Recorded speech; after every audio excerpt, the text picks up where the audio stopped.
ආයිබෝවන් අපි අද ජන මිත්‍රහඬ ඇටියට ඔබත් එක්ක කතා කරන්න ඕනේ කියලා කල්පනා කරේ. ඔබ දන්නවා අපේ රට ලොකු ආර්ථික අර්බුදයක මුහුණ දීලා තියෙනවා කියන කාරණේ.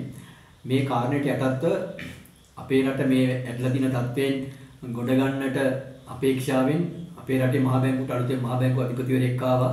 ඔහු නන්දලාල් වීරසිංහ. අද අපේ කතාවට මාතෘකාව වෙන්නේ ඒ නන්දලාල් වීරසිංහ මහ බැංකුව අධිපතිවරයා විසින් පහුගිය දවස්වල කියනවා මේ අපේ රටේ ජනතාවට මේ අසීමිත ලෙස සහනාධාර ලබා දීමෙන් අපේ රටේ ආර්ථිකයට ලොකු හානියක් වෙලා තියෙනවා. ඒ කියන්නේ ඔහුට අනුව මේ රට මේ බංකොලොත් වීම දක්වා ඇදී යන්නට මෙන්න මේ අසීමිත සහනාධාර බෙදීම හේතු වෙලා තියෙනවා වගේ අදහස් තමයි කියන්නේ. ඇත්තටම ඔහුගේ ප්‍රකාශවල මේ අපේ රටේ බංකොලොත්භාවයේ වගකීම ජනතාව මත පැටවෙන අවස්ථා වැඩි වෙමින් තියෙනවා. නමුත් මේ රටේ දේශපාලන අධිකාරියට එහි තියෙන බරපතල වගකීම ගැන උ සාකච්ඡාවට ගන්නේ නැහැ. එතකොට දැන් අද අපි මේ කතා කරන්න හදන්නේ මේ සහනාධාර ලබා දෙන්න මේ සිද්ධ වෙලා තියෙන අයිති කියන කාරණේ ගැන. එතකොට අපිට ඕනනම් පොඩි අමතර මතක් කිරීමක් ඇට කරන්න පුළුවන්කම තියෙනවා. මේ මහ බැංකුව අධිපතිවරයා මේ සහනාධාර ලබා දෙනවා කියන කාරණේදී මේ රටේ ජනතාවට ලබා දීපු සහනාධාර ගැන විතරයි කතා කරන්නේ. හැබැයි පාර්ලිමේන්තුවේ තේරීපත් වෙලා ඉන්නේ 225 දෙනෙකුට හම්බ වෙන සහනාධාර ගැන ඔහු කතා කරන්නේම නැහැ. ඒ නිසා අපි ඒක පොඩ්ඩක් ඔහුට මතක් කරලා දුන්නා හොඳයි කියලා හිතෙන්නේ. ඒතකොට දැන් මේ අපි මෙහෙම කිව්වොත් එහෙම තීරුබදු රහිත වාහනයක්. එතකොට ඒක ලොකු සහනාධාරයක්. ඔබ දන්නවා මේ රට ඇතුලේ ප්‍රසිද්ධ රහසක් තමයි Tamanට හම්බෙන තීරුබදු රහිත වාහන බලපත්‍රය විකුණලා ලොකු මුදලක් හොයා ගන්නවා කියන කාරණේ. තවත් සහනයක් තියෙනවා. ඒ මොකද්ද? පක්ෂ මාරු කිරීමෙන් മന്ത്രി ධූරයේ අහෝසි වීමේ අවස්ථාවක් නැති නිසා Tamanට පාර්ලිමේන්තුව ඇතුලේ තමන්ව රුපියල් කෝටි 400ක් විකුණා ගැනීමේ අවස්ථාවක් තියෙනවා. ඒතොර එහෙම සහනාධාරකුත් පාර්ලිමේන්තුව ඇතුලේ ඉන්න 225 දෙනාට තියෙනවා. ඊළඟ කාරණේ තමයි පාර්ලිමේන්තුවේ පහුගිය දවසකත් උන්ට ඉන්ධන සහනාධාරයක් හම්බුණා මාසයකට ලීටර් 200 ඉඳලා 400 දක්වා විතර වෙනකන් නොමිලේ ඉන්ධන සහනාධාරයක් හම්බෙලා තියෙනවා. විතරක් නෙවෙයි පාර්ලිමේන්තු ආපන ශාලාවෙත් ලොකු සහනාධාරයක් සහිතව ආහාර පාන භුක්ති විඳීමේ අවස්ථාවක් තියෙනවා. ඒතර මම මේ නිකන් ඔවුන්ට තියෙන සහනාධාර කීපයක් විතරයි කියන්න මේ ගත්තේ. අපි දැන් මාතෘකාවට આવොත් එහෙම අපේ රටේ ජනතාවට මේ සහනාධාර දීමෙන් රට අවදානමට වැටුණා කියන කාරණේ සහ මේ අපේ රටේ දිනෙන් දින මෙන්න මේ සහනාධාර ලැබිය යුතු පිරිස වැඩි වෙනවා. ඔවුන් නම් කරන විදිය තමයි අඩු ආදායම් ලාභී. ඒතර අපිට දැන් සාකච්ඡාවට ගන්න තියෙන්නේ මෙන්න මේ අඩු ආදායම් ලාභීන්ගේ කුලකය වැඩි වෙන්නේ ඇයි? මොකක් නිසාද මේක වැඩි වෙන්නේ? ඔබ දන්නවා දැන් අවුරුදු 74ක් තිස්සේ අපේ රට සංවර්ධන වෙමින් පවත්වන 8ක් හැටියට ආවා. දිනෙන් දින මෙන්න මේ දිලිඳුභාවය වර්ධනය වෙමින් තියෙනවා. මේ දිලිඳුභාවය වර්ධනය වෙමින් තියෙනවා. ඒක දැන් ගත්තොත් එහෙම මීට අවුරුදු 2කට 3කට විතර කලින් සමෘද්ධිලාභීන් පෞල් ප්‍රමාණය ලක්ෂ 16ක් වෙච්ච එක දැන් ඒක 23ක් දක්වා වර්ධනය වෙලා තියෙනවා. එතකොට මෙන්න මේ අපේ සාකච්ඡාවේ අරමුණ තමයි මෙන්න මේ අඩු ආදායම් ලාභීන්ගේ ප්‍රමාණය වැඩි වර්ධනය වීම පිටුපස තියෙන දේශපාලනය මොකක්ද කියලා අඳුරගන්න එක. එතකොට මේ අඩු ආදායම් ලාභීන් ශක්තිමත් කරන්න නම්, කියන්නේ ඔවුන්ගේ ජීවන තත්ත්වය යහපත් කරන්න නම්, ඔවුන්ව සවිබල ගන්නවන්න නම් රට ඇතුලේ ඒකට විධිමත් ක්‍රියාමාර්ගයක් දියත් වෙන්න ඕනකම තියෙනවා. එතකොට මම ඔබට මෙන්න මෙහෙම කිව්වොත් එහෙම මෙන්න මේ තියෙන්නේ අපේ රට ඇතුලේ පරිපාලන සේවයේ හිටපු නිලධාරියෙක් වෙච්ච දිනසිරි දඩල්ලගේ විසින් ලියපු කෘතියක්. ඔබට මේකේ නම පැහැදිලිව පේනවා. ඒවා මෙහෙ බෑ මචං. ඒවා මෙහෙ බෑ මචං. මේකෙන් කියන්නේ මොකක්ද මේ දිනසිරි දඩල්ලගේ කියන මේ හිටපු අමාත්‍යාංශ ලේකම්වරයා මොහො එක්සත් ජාතික පක්ෂයට සම්බන්ධ එක්සත් ජාතික පාක්ෂිකයෙක්. එතකොට හැබැයි මේ දිනසිරි දඩල්ලගේ ඉතා පැහැදිලිව රජයේ පරිපාලන නිලධාරියෙක්ට තමන්ගේ ජීවිත කාලය ඇතුලේ මුහුණ දීපු අත්දැකීම් ප්‍රමාණයක් මේකේ කැටි කරලා තියෙනවා. ඒකෙන් මම කරුණු දෙකක් ඔබට කියන්නම්. මොකද මේ ඔහු ඉදිරිපත් කරන මේ කාරණා දෙක අපේ සාකච්ඡාවට ඉතා වැදගත් වෙනවා. මේක එකක් ඔහු කියනවා අපේ රටේ මේ ආර්ථිකය ශක්තිමත් කිරීම සඳහා ඕන කරන ක්‍රියාමාර්ග තේරීම සඳහා වාර්ෂිකව අපේ රටේ මේ රාජ්‍ය සේවයෙන් නිලධාරීන් ශිෂ්‍යත්ව සහිතව විදේශ පුහුණුවන්න වලට යවනවා. ඔවුන් ත්‍රිමාසික සයමාසික පාඨමාලා හදාarලා මේ අපේ රටේ ආර්ථිකයේ ශක්තිමත් කිරීමට අපේ රට ආර්ථික වශයෙන් ප්‍රවර්ධනය කිරීමට හොඳ මට්ටමකට ගේන්න පුළුවන් තැනකට අනුගමනය කරන්න ඕන ක්‍රමවේද තාක්ෂණික ක්‍රියාමාර්ග උපාය උපක්‍රම පිළිබඳව පුහුණුවක් ලැබීම සඳහා මේ නිලධාරීන් විදේශගත වෙනවා කියන කාරණේ ඔහු මේක කියනවා. ඒක මේ රටේ සාමාන්‍යයෙන් පොදු ජනතාව නොදන්නව නෙවෙයි දන්න එකක්. එතකොට මේ කෘතියේ මේ ජිනශ්‍රී තරලගේ මහතා කියනවා මෙහෙම පුහුණුවට ගිහිල්ලා එන ඒ අය පුහුණුවට ගිහිල්ලා ආවට පස්සේ තමන්ගේ මිතුරන්ට මේ රාත්‍රී භෝජන සංග්‍රහයක් එක සාදයක් සූදානම් කරනවා කියලා. ඒක සාමාන්‍ය පුරුද්දක් හැට කරනවා කියලා. එතකොට මේ ඔහුගේ පාඨමාලාව අවසන් කරලා ආවට පස්සේ නැත්නම් මේ පුහුණුව අවසන් කරලා ආවට පස්සේ ඔහුගේ ගෙදරට මේ එකතු වෙන මේ මිතුරන් එක්ක මේ හැන්දෑවේ පටන් ගන්න සාදය රාත්‍රී භෝජන සංග්‍රහයෙන් පස්සේ තමයි ඉවර වෙන්නේ. අන්නේ රාත්‍රී භෝජන සංග්‍රහය දක්වා කාලය ඇතුලේ මේ ඒ අදාළ පුහුණුව ලැබු පුද්ගලයා Taman ගිය රටේදී ලබාපු පුහුණුව ඒ ලබාපු අත්දැකීම් මෙහි අනුගමනය කරන ක්‍රමවේද පිළිබඳව දැන් මිතුරන් එක්ක සාකච්ඡා කරනවා කියලා. ඒතකොට ඒවා පිළිබඳව පැය දෙක තුනක විතර සාකච්ඡාවක් ගියාට පස්සේ ජිනශ්‍රී දරල්ලගේ මහතා කියනවා මේ සාදේ අවසාන අංකයේ වෙන රාත්‍රී භෝජන සංග්‍රහයට නැගිටින්නට සූදානම් වෙන මේ යාළුවෝ කියනවලු මෙන්න මේ පොතේ නම. ඒවා මෙහෙ බෑ මචං. එතකොට ඒ නමින් තමයි යා මේ පොත ලියලා තියෙන්නේ. ඒ කියන්නේ Taman මේ රටේ ජනතාවගේ බදු මුදල් වියදම් කරන මේ ලොකු පුහුණුවක් ලැබලා එනවා. හැබැයි පුහුණුවක් ලැබලා එන ඒ අය මේ Taman පුහුණුවේ කොච්චර දේවල් අරගෙන ආවත් මේ සාදේදී කියනවලු ඒවා මෙහෙ බෑ මචං කියලා. ඇයි? මෙතෙන්ට එකතු වෙන පිරිස දන්නවා මේ දේශපාලන අධිකාරියත් එක්ක මේ රට ඇතුළට මොනතරම් හොඳ පුහුණුවක් ලැබලා ආවත් ඒක මේ රට ඇතුලේ ක්‍රියාත්මක කරන්න දෙන්නේ නැහැ කියලා. ඒතර මේ පොතේ මම උපුටා දක්වන එක කාරණාවක් ඕක. දෙවෙනි එක තමයි ජිනශ්‍රී දඩල්ලගේ මහතා මේක කියනවා තමන් අමාත්‍යාංශ ලේකම්වරයෙක් හැටියට හිටපු අවස්ථාවකදී අමතිවරයෙකුට යෝජනා කරනවලු සර් මේ අපි මේ ජනතාව මේ සවි බල ගන්නමුකෝ. සවි බල ගන්නවල පුළුවන් අපිට මැතිවරණ ජයග්‍රහණය කරවන්න. අපි මැතිවරණ ජයග්‍රහණය කරමුකෝ ජනතාව සවි බල ගන්නවලා. එතකොට ජිනශ්‍රී දඩල්ලගේ මහතා කියනවා ඇමතිවරයා කියනවලු ජනතාව සවි බල ගන්නවල බෑ දඩල්ලගේ කියලා. ඒතර එහෙම කියනවා කියලා. ඒතර දැන් මෙන්න මෙතන තමයි අද අපි සාකච්ඡාවට ගන්න ඕන කාරණේ මූලික රහස තියෙන්නේ. මොකද්ද මේ කතාවේ තේරුම? ජනතාව සවි බල ගන්නවල බෑ. මේක තමයි ප්‍රශ්නේ. එහෙනම් දැන් අපි තෝරගන්නවත් තියෙනවා මෙන්න මේ අඩු ආදායම් ලාභින් කියන කුලකය මේ ජනරාශිය මේ පෞල් ප්‍රමාණය දැන් දෛනිකව වර්ධනය වෙනවා. ඒක දැන් පෞල් ලක්ෂ 23ක් දක්වා වර්ධනය වෙලා තියෙනවා. ඒතර මේ පාර අයවැයුත් ඊයේ රනිල් වික්‍රමසිංහ මුදල් ඇමතිවරයා හැටියට ඔවුන්ගේ ඒ දීමනා වැඩි කිරීම සම්බන්ධයෙන් පවා අයවැයෙන් මුදල් වෙන් කරනවා කියන කාරණේ කිව්වා. ඒතර දැන් තියෙන ප්‍රශ්නයක් මේ අඩු ආදායම් ලාභීන් කියන කුලකයේ එන්න වර්ධනය වෙන්නේ ඇයි? මොකද්ද මේකට බලපාන හේතුව? මේකට හේතුව වෙන මොකක්වත් නෙවෙයි.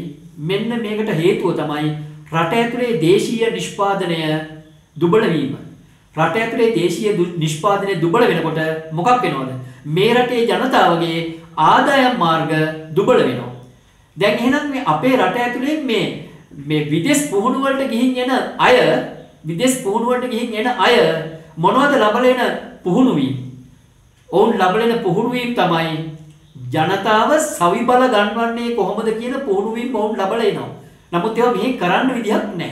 ඒ කියන්නේ අපේ රට ඇතුලේ මේ පුහුණු වීම ලබලා එන අය ජනතාවට මාළු අල්ලන්න බිලී පිත්තක් දෙන්නේ කොහොමද? බිලී පිත්තක් දෙන විදිය ඉගෙනගෙන එනවා.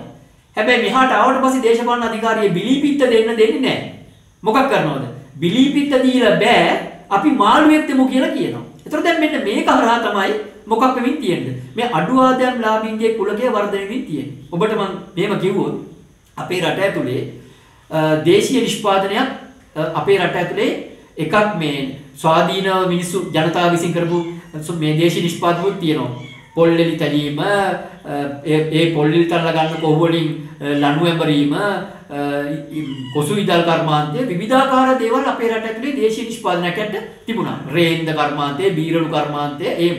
ඊට පස්සේ රජයේ මැදිහත්වල කරපු දේශීය නිෂ්පාදනයකුත් තිබුණා. ඒ තමයි අත්‍යන්තර රෙදිපිලි, එතකොට බලවේග යන්ත්‍ර රෙදිපිලි එහෙම ඒකුත් තිබුණා. ඒ විතරක් නෙවෙයි අපේ රට ඇතුලේ ඇත්තම කාරණේ ගත්තොත් එහෙම අපේ රට ඇතුලේ නේ උපාලි ජයවර්ධන වගේ පුද්ගලයෙක්ගේ මැදිහත් වීමෙන් මැස්ඩා කාර් එක අපේ රට ඇතුලේ නිෂ්පාදනය වෙනවා. ඒ උපාලි ෆියට් එක රට ඇතුලට එනවා. ඊට විතරක් නෙවෙයි රේ විජේවර්ධන කියන මහතා විසින් පළවෙනි වතාවට අත්‍යක්ෂණයක් නිෂ්පාදනය කරනවා. ඒ අත්‍යක්ෂණය නිෂ්පාදනය කරපේකේ පේටන්ට් අයිතිය ජපානට එනවා. අපිට ඒක ලැබුණේ නැහැ. මොකද මේ ඔහුට ඇත්තටම අපේ රටේ දේශපාලන විසින් විහිළු කරනවා මේ යකඩ මීහරක ඕනේ අපිට ඕන තරම් මීහරක් ඉන්න කුඹුරු හාන්න කියලා. එහෙම තමයි අපේ රටේ දේශීය නිෂ්පාදනයේට මේ දේශපාලන අධිකාරිය මැදිහත් වෙච්ච විදිය. එතකොට අපේ රට ඇතුලේ නමුත් මේ නිදහසෙන් පස්සේ ඒ කියන්නේ ඔය වාමාංශික දේශපාලන ව්‍යාපාර සභා ගාණ්ඩුවට සම්බන්ධ වෙනවත් එක්කම සමාජවාදී කඳවුරේ රටවල් මැදිහත් වීමෙන් අපේ රට ඇතුලේ දේශීය නිෂ්පාදනයක් ශක්තිමත් වුණා. අපේ රට ඇතුලේ දේශීය නිෂ්පාදනයක් ශක්තිමත් වුණා. සීනි කර්මාන්තය, එතකොට ඒ කියන්නේ හිඟුරාන, කන්තලේ, ඊට පස්සේ අපි ගත්තොත් එහෙම පොළොන්නරුවේ උපගිරි කර්මාන්ත ශාලාව, එතකොට වාඩච්චේනේ කඩදාසි කර්මාන්ත ශාලාව, ඒ වගේ මේ එතකොට මේ තුනී ලෑලි එහෙම විවිධාකාර මේ දේශීය නිෂ්පාදනයක් අපේ රට ඇතුලේ සිද්ධ වුණා. ඒතකොට මේ රට පුරාම මේ කර්මාන්ත ශාලාව මිනිස්සු සේවය කරා. හැබැයි ක්‍රමානුකූලව මොකද වෙන්න පටන් ගත්තේ? ඔබ විශ්වාස කරන්න මේ දේශීය නිෂ්පාදනයේ කොච්චර ශක්තිමත් වෙලා තිබුණාද කියලා කිව්වොත් ඔබට මතක ඇති මේ රට ඇතුලේ මේ හඳුන්කුරු කර්මාන්තය ගත්තොත් මේක උදාහරණයක් අරට ගත්තොත් එහෙම අපේ රටේ පැරණ්ණන්ට මතකයි ජයරාණී සුවඳරැල්ල කියලා ගුවන්විදුලි වැඩසටහනක් යනවා. ඒ කියන්නේ ජයරාණී හඳුන්කුරු කර්මාන්ත ආයතනයේ විසින් ගුවන්විදුලි වැඩසටහනක් අනුග්‍රහය සපයන්න පුළුවන් මට්ටමේ ශක්තිමත් ව්‍යාපාරයක් අරට රට ඇතුලේ තිබුණා. එතකොට දැන් මේ ව්‍යාපාර පද්ධතියට මොකද වෙන්නේ? මේ ව්‍යාපාර පද්ධතිය ක්‍රමානුකූලව දුබල කරනවා. ඒ විතරක් නෙවෙයි 1990 ඉඳලා 2000 දක්වා කාලය ඇතුලේ රට ඇතුලේ රජයේ මැදිහත් වීමෙන් තිබිච්ච දැවැන්ත දේශීය නිෂ්පාදන කටයුත්ත ඉවර කරනවා. වසා දානවා, පුද්ගලීකරණය කරනවා, ඒක වර්ධ රාජ්‍ය බවට පත් කරනවා. විවිධාකාර ක්‍රියාමාර්ග හරහා මොකක් කරාද? මේවා දුබල කරා. වේටෙක්ස්, තුල්ටෙක්ස් වගේ ඒවා ඒතකොට දැවැන්ත රෙදිපිලි කර්මාන්තයක් මේ රට ඇතුලේ කරා. ඊට පස්සේ තුනී ලෑලි, චීෆ් බෝඩ් විවිධාකාර ඒවා. එතකොට මෙන්න මේවා දුබල කිරීම හරහා මොකක් වුණාද? මේ රටේ ජනතාවට තමන්ගේ ශ්‍රමය වගුරලා ආදායමක් උපය ගන්න තිබිච්ච අවස්ථාව මොකක් වුණාද? නැති වුණා. දැන් මේ දේශීය නිෂ්පාදනය බිඳවැටුණාට පස්සේ මොකද වුනේ? අතරම ගත්තොත් දේශීය නිෂ්පාදනයක් උනේ මේ රටට ඒවා ඕන නිසා. කොස්සේ ඉඳලා ඉඳලා සියල්ල ඕන නිසා තමයි නිෂ්පාදනය උනේ. එතකොට දැන් මේ දේශීය නිෂ්පාදනය බිඳවැටුණාට පස්සේ මොකද වුනේ? බිඳවැටුණාට පස්සේ ඒක ආනයනය කරන්න ගත්තා. ඒතර දැන් අපේ රට ඇතුලේ ප්‍රසිද්ධ රහසක් තමයි මේ දේශීය නිෂ්පාදනය බිඳවට්ටන්න මූලික හේතුව තමයි මෙන්න මේ ආනයන හරහා මේ දේශපාලන අධිකාරියට ලොකු කොමිස් කුට්ටියක් ලබා ගන්න පුළුවන්කම තියෙන නිසා තමයි මේ ආනයන වලට මේ වැඩි බරක් තිබ්බේ දේශීය නිෂ්පාදනය බිඳවැටෙන්නේ කියලා. එතකොට ඒක ප්‍රසිද්ධ රහසක්. හැබැයි අපි අපේ පැත්තේ මතු කරන්න හදන්නේ මේ ප්‍රසිද්ධ රහසට වඩා සැඟවිච්ච රහසක් මේක ඇතුලේ තියෙනවා. අන්නේ සැඟවිච්ච රහස තමයි අපි අපේ පැත්තෙන් හෙළිදරව් කරන්න උත්සාහ කරන්නේ. මේ දේශීය නිෂ්පාදනය බිඳවැටුවාට පස්සේ කොමිස් කුට්ටිය ආපු එක ඇත්ත. හැබැයි කොමිස් කුට්ටිය ආපු එකට එහාදී යමක් මේක ඇතුලේ සිද්ධ වුණා. මොකද්ද? ඔබ දන්නවා අපේ රට ඇතුලේ දේශීය නිෂ්පාදනයේ ශක්තිමත්ව තියෙනවා නම් මේ රටේ ඊටම දුෂ්ට පක්ෂ දේශපාලනයක් තියෙනවා. ඒ දේශපාලන හොඳටම දන්න එකක් තියෙනවා. මොකක් කියලාද දන්නවද? තමන්ගේ දේශපාලනයේ පවත්වගෙන යන්න නම් මොකක් වෙන්න ඕනද? තමන්ගේ දේශපාලනයට ඊටම මේ බැඳිච්ච යටත් වෙච්ච ප්‍රජාවක් ඕන කියලා. ඒ ප්‍රජාවක් තියාගන්න නම් ඒගොල්ලන්ට මොකක් කරන්න ඕනද? එහෙම ප්‍රජාවක් තියාගන්න ඕන නම් ඒගොල්ලන්ට ස්වාධීන ආර්ථික පැවැත්මක් නැති සමාජයක් ඕන. නිසා මොකක් කරුවද? අපේ රටේ දේශීය නිෂ්පාදනය දුබල කරන ප්‍රමාණයට ඔවුන්ට පැති දෙකකින් වාසිය ආවා. එකක් ඔවුන් ආනයන හරහා දේශීය වෙළඳපොළ විදේශීය භාණ්ඩ එනකොට ඒක මේ වෙළඳපොළ අල්ල ගන්නකොට ඔවුන්ට කොමිස් කුට්ටියක් ආවා. දෙවෙනි එක තමයි දේශීය වෙළඳපොළ මේ දේශීය නිෂ්පාදනයේ බිඳවැටෙනකොට අපේ රට ඇතුලේ රජයේ උදව්වක් නැතුව ආණ්ඩුවක උදව්වක් නැතුව පවතින්න බැරි සමාජයක් හැදුණා. අන්න ඒ සමාජය හදාගන්න එක ඒගොල්ලන්ගේ මූලික ඉලක්කයක් බවට පත් වුණා. අන්න ඒ නිසා මම ඔබට කියනවා මෙන්න මේ ජිනසිරි දඩල්ලගේ මහතා කියනවා මේ ඇමතිවරයා කියනවා කියලා මොකක් කියලාද? ඇමතිවරයා කියනවා කියලා ජනතාව සවි බල ගන්නවලා බෑ දඩල්ලගේ කියලා. එහෙම කිව්වා කියලා. ඒතර මෙන්න මෙතන තමයි ප්‍රශ්නේ තියෙන්නේ. ඇයි සවි බල ගන්නට කැමති නැත්තේ? සවි බල ගැන්නුවොත් මේ පක්ෂ දේශපාලනයට මේ මිනිස්සු යටත් කරන්න බෑ. මේ යටත් කරන්න බැරි බැරි නිසා තමයි ඔවුන් මේ දේශීය නිෂ්පාදනය ශක්තිමත් කරන්නේ නැත්තේ. ජනතාව සයිබල ගන්නවා නම් දේශීය නිෂ්පාදනය ශක්තිමත් කරන්න ඕනේ. දැන් දේශීය නිෂ්පාදනය ශක්තිමත් නොවන නිසා තමයි අපේ රටේ තරුණ ප්‍රජාවන් මොකක් කරන්නේද? ඇත්තටම අපේ රටේ මේ වෙනකොට ලක්ෂ 15කට අධික ප්‍රමාණයක් විදේශීය මේ ශ්‍රම වෙළඳපොලේ ගිහින් දුක් විඳිනවා. ඊට පස්සේ තරුණ ප්‍රජාවක් ගත්තොත් එහෙම කොහේ හරි රටකට පැන ගන්න කල්පනා කරමින් ඉන්නවා. හේතුව මේ රට ඇතුලේ Tamanට මේ ශ්‍රමය වගුරලා Tamanට කියලා ජීවිතයක් පවත්වා ගන්න පුළුවන් මට්ටමට දේශීය නිෂ්පාදනයක් සිද්ධ වෙන්නේ නැහැ. ඒකට කිසිදු අනුබලයක් ලැබෙන්නේ නැහැ. පහුගිය කොරෝනා වසංගත කාලේ පවා ඔබට මතක ඇති බොහෝ නව නිපැයුම් මේ රට ඇතුලේ නිෂ්පාදනය වුණා. හැබැයි ඒ කිසිවකට කිසිදු අනුබලයක් මේ රට ඇතුලේ හම්බ වෙන්නේ නැහැ. ඒ හම්බෙන්නේ නැති හේතුවක් තියෙනවා. එහෙම දේශීය නිෂ්පාදනයට ලොකු පිටුබලයක් දුන්නොත්, එහෙම පිටිබලයක් දුන්නොත් මොකද වෙන්නේ? මෙන්න මේ ජනතාව මේ පක්ෂ දේශපාලනයෙන් අයින් වෙලා ඒ ආර්ථික ජීවිතය හරහා නැගිටිනවා. ඒ නැගිටින මිනිස්සු මොකක් කරගන්නවද? දේශපාලනයේදී මීට වඩා වෙනස් තැනකට එනවා. මොකද්ද වෙනස් තැන? ඔබ දන්නවා අද වෙනකොට අපේ රටේ ජනතාවට මොකද්ද කරන්න බැරි වෙලා තියෙන්නේ? අද වෙනකොට අපේ රටේ ජනතාවට කරන්න බැරි වෙලා තියෙන දේ තමයි මහජන නියෝජිතයෝ තෝරාපත් කරන්න බෑ. මහජන නියෝජිතයෝ තෝරාපත් කරන්න බෑ. මම උදාහරණයක් කිව්වොත් අද වෙනකොට සමෘද්ධි පවුල් ගාන ලක්ෂ 23ක්. දල වශයෙන් ගත්තොත් එහෙනම් මෙතන කොච්චරක්ද? මේ සමෘද්ධි පවුල් ලක්ෂ 23 ඇතුලේ අවම වශයෙන් ඡන්ද 80 ලක්ෂයකට වැඩි ප්‍රමාණයක් තියෙනවා. ඡන්ද 80 ලක්ෂයකට වැඩි ප්‍රමාණයක් තියෙනවා මේ මෙන්න මේ සහනාධාර පවුල් ලක්ෂ 23 ඇතුලේ. ඒතකොට මොකක් කරමින් ඉන්නවද? මෙන්න මේක හරහා තමයි මේ පක්ෂ දේශපාලනේ තමන්ගේ පක්ෂයේ මොකක් කරගන්නේද? තමන්ගේ පක්ෂයේ ඡන්ද පදනම මේකට පාවිච්චි ඡන්දදායක එකතු කරලා තමයි ඒගොල්ලෝ මැතිවරණ දිනන්නේ. ඒගොල්ලෝ ඡන්ද පදනම හදන්නේ කොතනින්ද? ඡන්ද පදනම හදන්නේ මෙතනින්. ඒතකොට ඒගොල්ලෝ කරන දේ තමයි තමන්ගේ පක්ෂයේ මැදිහත් වීමෙන් තමන්ගේ ආණ්ඩුවක් ඇතුලේ අදාළ අයට ඒ අදාළ සහනාධාර ලබා දීලා ඔවුන් තමන්ගේ පක්ෂයේ යටත් ඇසියම් බවට පත් කරගන්නවා. මේ යටත් ඇසියම් බවට පත් කරගත්තු මිනිසුන්ට මොකක් කරන්න බැරි වෙලා තියෙනවද? මහජන නියෝජිතයෝ පත් කරන්න බැරි වෙලා තියෙනවා. මහජන නියෝජිතයෙක් කියන්නේ කවුද? ඔබ හොඳින් තේරුම් ගන්න මහජන නියෝජිතයෙක් කියලා කියන්නේ වෙන කාටවත් නෙමෙයි. මහජන නියෝජිතයෙක් කියලා කියන්නේ මේක තේරුම් ගන්න පහසුවේ.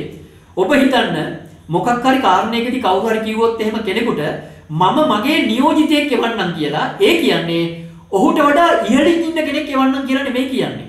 කවුරු හරි ව්‍යාපාරිකයෙක් කිව්වොත් එහෙම මම මගේ නියෝජිතයෙක් එවන්නම් කියලා ඒ කියන්නේ ඒ ව්‍යාපාරිකයට වඩා ඉහළින් ඉන්න කෙනෙක් නෙමෙයි තමන්ගේ යටතේ පහළින් ඉන්න කෙනෙක් ගැන තමයි ඒ කියන්නේ නියෝජිතයා කියලා කියන්නේ. අද වෙනකොට මොකක් වෙලා තියෙනවද? මේ රටේ ජනතාවට බෑ තමන්ට පහළින් කෙනෙක්ව පාර්ලිමේන්තුවේ යවන්න. නැත්නම් ගෝලයෙක්ව යවන්න බෑ. නියෝජිතයෙක් යවන්න බෑ.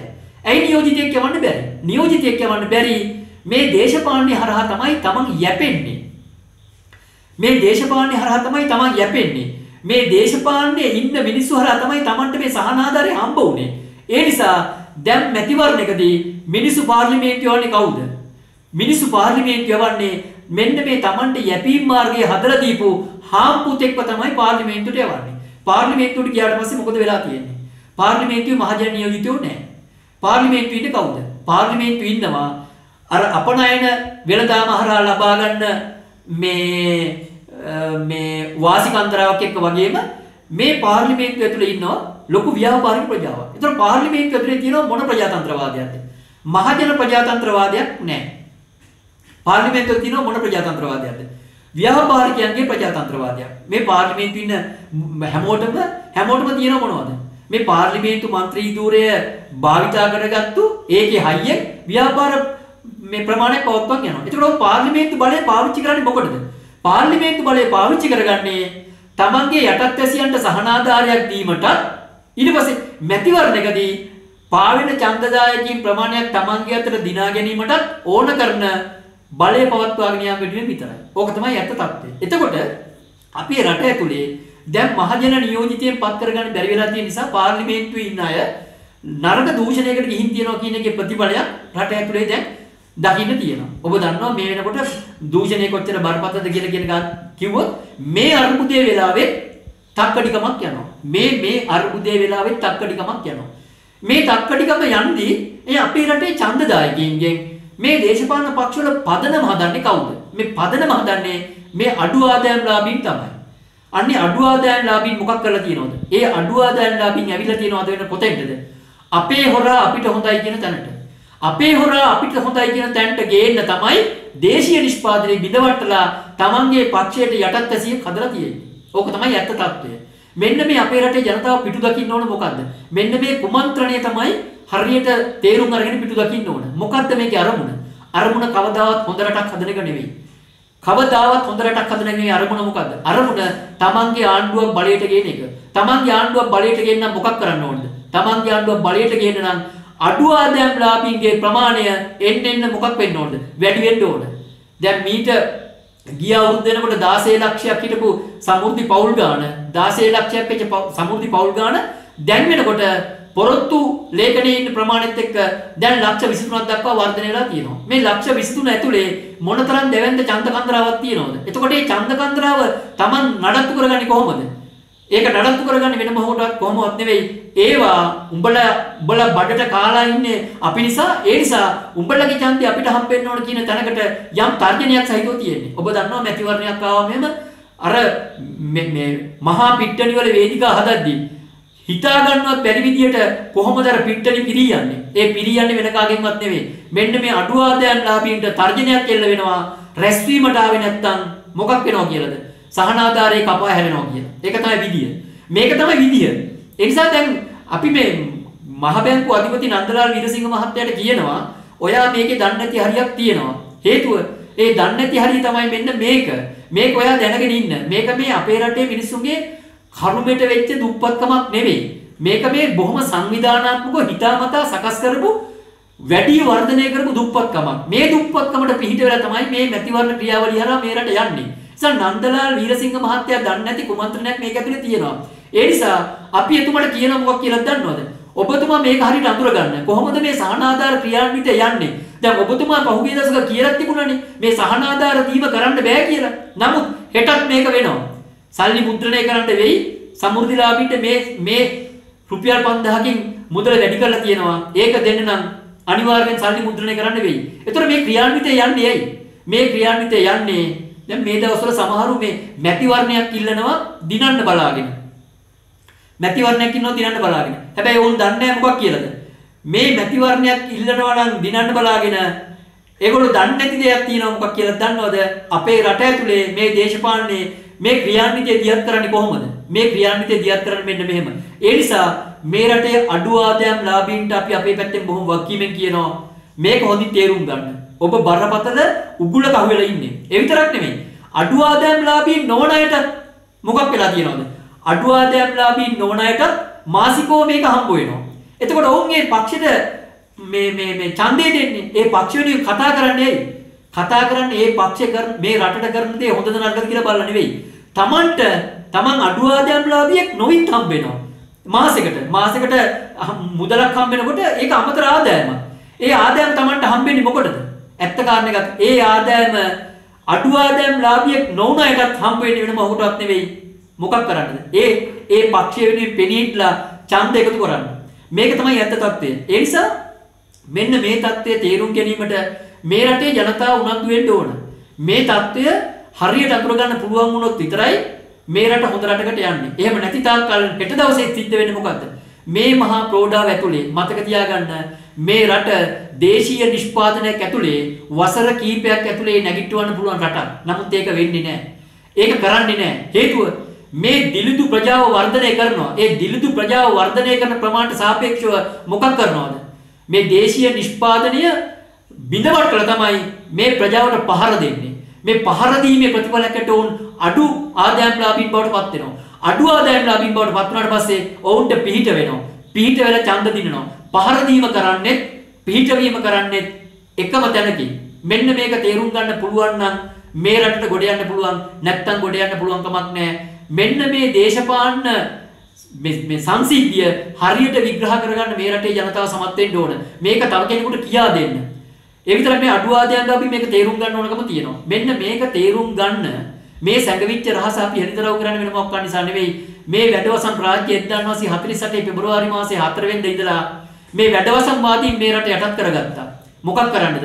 හොඳ රටක් හදන්න නෙවෙයි. තමන්ගේ ආණ්ඩුව හදන්න. හදලා මේ රට කාබාසිනියා කරන්න. දැන් මේ රට කාබාසිනියා කරලා ඉවරයි. හෙටත් කාබාසිනිය වෙනක නවත්තන්න බෑ. මෙන්න මේ දේශපාලන කුමන්ත්‍රණයක් හරියට අඳුරගන්න අසමත් වුණොත් මෙන්න මේ කුමන්ත්‍රණ හරියට අඳුනා ගැනීමට ශක්තිය හා ධෛර්යය ලැබෙවයි කියලා ප්‍රාර්ථනා කරමින් අපි අපේ පැහැදිලි කිරීම අවසන් කරනවා. ස්තුතියි.